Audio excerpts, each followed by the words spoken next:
నాగపూర్లో రాష్ట్రీయ స్వయం సేవక సంఘ శతాబ్ది ఉత్సవాలు జరుగుతున్నాయి. ప్రస్తుతం ఆర్ఎస్ఎస్ చీఫ్ మోहन भागवत మాట్లాడుతున్నారు. ఇప్పుడు లైవ్ చూద్దాం.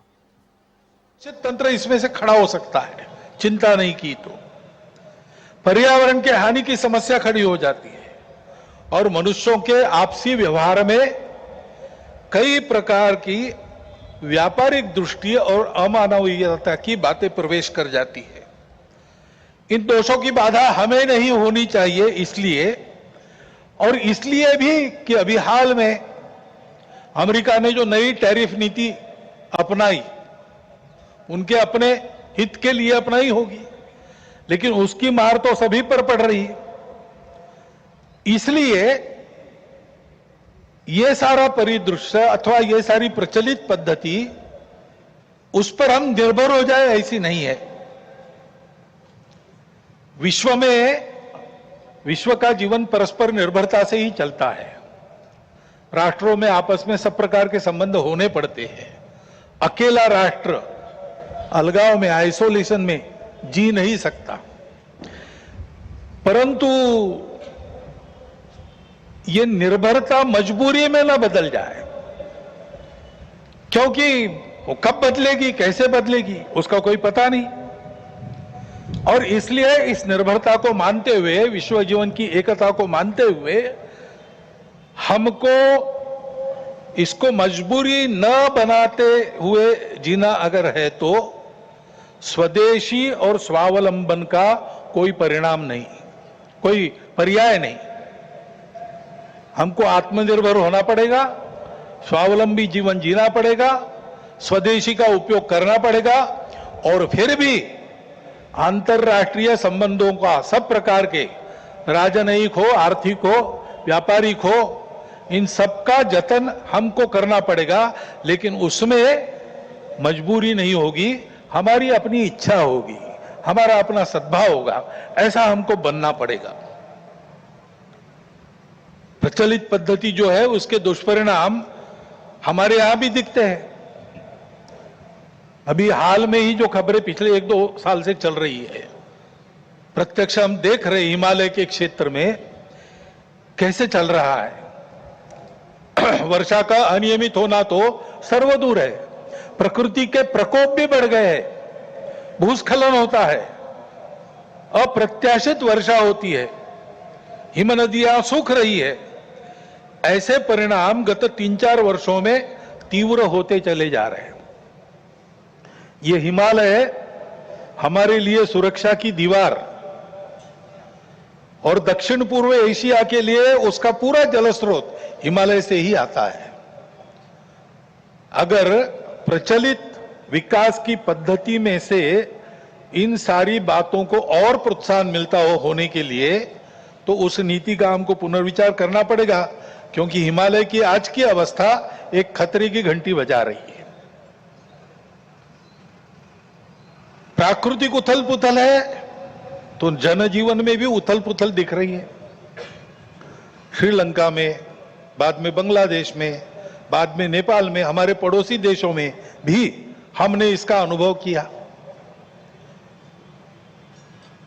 अब कभी कभी हो जाता है, प्रशासन जनता के पास नहीं रहता, संवेदनशील नहीं रहता, लोकाभिमुख नहीं रहता,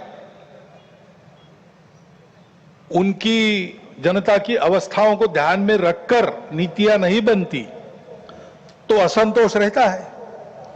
परंतु उस असंतोष को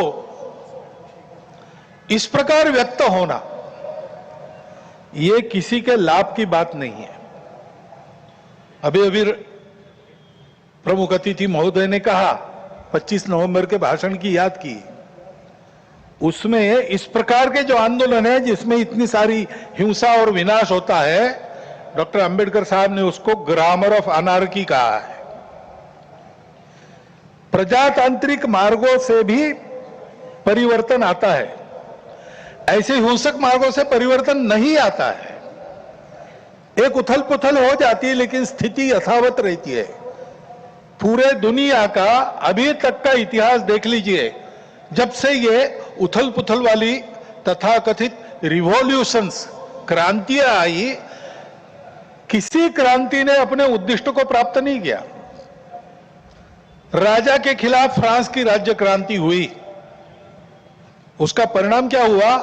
नेपोलियन बादशाह बन गया, वही राजतंत्र कायम रहा।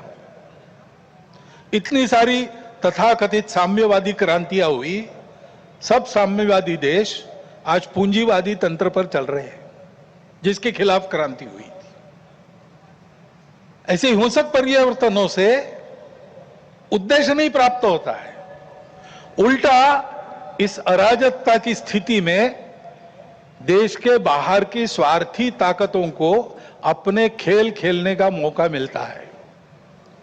और इसलिए हमारे पड़ोसी देशों में जो उथल पुथल हो रही, ये हमारे ही देश है, वे हमसे दूर नहीं है।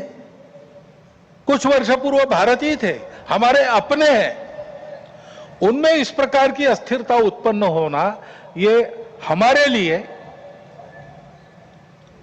हम केवल उनके पड़ोसी है इसलिए नहीं, वो सब हमारे अपने देश है, इसलिए चिंता का विषय है। हितरक्षण से भी ज्यादा ये जो हमारा आत्मीयता का संबंध है, अपनेपन का संबंध है, उसके चलते ये चिंता होती है।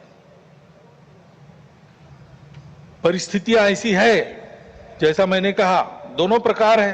सुखदायक रूप बहुत दिखता है, सुख सुविधा बढ़ी, मनुष्य के ज्ञान की विज्ञान की प्रगति हुई, व्यवस्थाएं आरामदायक बनी, राष्ट्र पास आए, माध्यमों के जरिए भी और आर्थिक लेन देन के जरिए भी। परंतु इस परिवर्तन की, विज्ञान और तकनीकी की गति इतनी ज्यादा है कि मनुष्यों की गति का बदलने की और उसका तालमेल नहीं बैठ रहा है। इसलिए भी मनुष्य जीवन में कई प्रकार की समस्याएं, युद्ध, अन्य छोटे बड़े कलह, ये तो सब चल ही रहे। प्रकृति के उग्र प्रकोप को हम अनुभव कर रहे हैं, लेकिन परिवारों में भी टूटन आ रही है। नागरिक जीवन में बढ़ता हुआ अनाचार, अत्याचार दिखाई देता है। इसके शमन के, इसके उपाय चलते हैं, प्रयास हुए हैं, परंतु इसका पूर्ण निदान होने में वो असफल हो गए हैं। और उसके ऊपर अस्वस्थता, कलह, हिंसा को बढ़ाते हुए विश्व में सब प्रकार की परंपरा, मांगल्य, संस्कृति, श्रद्धा, इसका संपूर्ण विनाश ही आगे परिवर्तन लाएगा। ऐसी उल्टी विचारधारा, विपरीत विचारधारा और घातक विचारधारा लेकर चलने वाला एक नया पंथ उदय में आया। बहुत पहले आया, आजकल वो भारत में भी अपने हाथ पैर फैलाने की कोशिश कर रहा है। सभी देशों में उसके कारण जो समाज जीवन की अस्त व्यस्त अवस्था हुई है और एक तरह से अराजकता की ओर सारा समाज बढ़ रहा है, ऐसी संभावना दिखती है। उसका अनुभव सब देशों में हो रहा है और इसलिए इन सारी परिस्थितियों को लेकर विश्व जब पुनर्चिंतन करता है तो वो भारत की ओर अपेक्षा से देखता है। भारत इसका कोई उपाय निकाले, ऐसे विश्व में भी अपेक्षा है।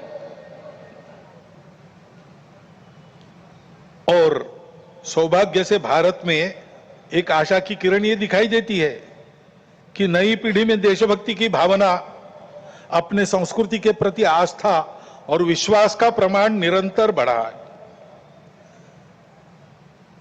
संघ के स्वयंसेवकों सहित समाज के व्यक्ति और समाज की संस्थाएं अभावग्रस्त वर्गों की निस्वार्थ सेवा करने के लिए अधिकाधिक आगे आ रहे हैं।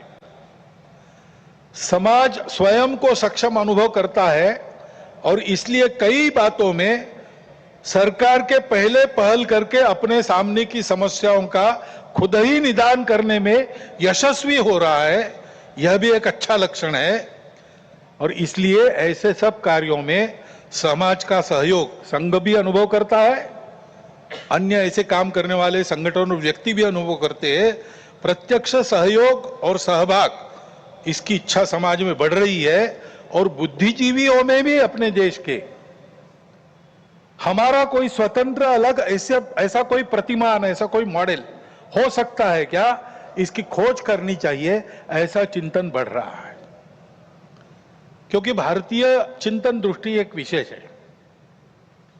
हमारे प्रमुख अतिथि महोदय ने जितने नाम लिए उन सहित स्वामी विवेकानंद से लेकर तो महात्मा गांधी जी, दीनदयाल उपाध्याय, राम मनोहर लोहिया जी तक, इन सब लोगों ने इस प्रकार का एक दृष्टि को, इस प्रकार की दृष्टि को सामने रखते हुए कुछ चिंतन दिया है।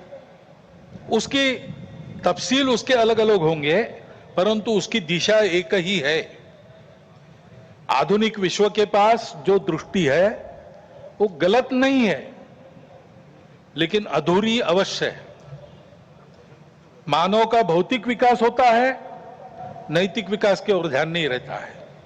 विकास होता है, पर्यावरण की ओर ध्यान नहीं रहता। विकास होता है, कुछ लोगों का होता है, कुछ का नहीं होता।